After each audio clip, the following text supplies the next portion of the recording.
বাস্তুকে ঠিকঠাক রাখতে গেলে বাস্তুর কিছু নিয়ম সবসময় মানতে হয়। অবশ্যই ঘরের ভিতরে সিঁড়ির তলায় কখনোই ঠাকুর ঘর বানাবেন না, তাতে করে কিন্তু বাস্তু ভীষণভাবে ইফেক্টেড হয়। তার সাথে সাথে ঠাকুর ঘরের আশেপাশে কোথাও যেন শৌচালয় না থাকে, এটা দেখবেন। এবং ঠাকুর ঘর যেখানে রয়েছে তার চারপাশটা অবশ্যই সবসময় পরিষ্কার পরিচ্ছন্ন রাখার চেষ্টা করবেন। ঠাকুর ঘর যদি পরিষ্কার পরিচ্ছন্ন থাকে তাহলে কিন্তু আপনারা জীবনে অনেক রকম সমস্যার হাত থেকে মুক্তি পাবেন এবং আর্থিক উন্নতি হবে।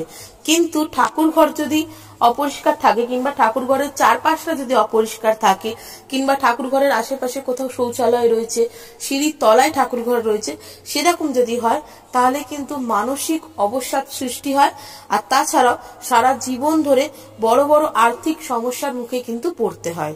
তাই অবশ্যই বাস্তুটা ঠিক রাখার জন্য ঠাকুর ঘরটা ঠিক জায়গায় করবেন।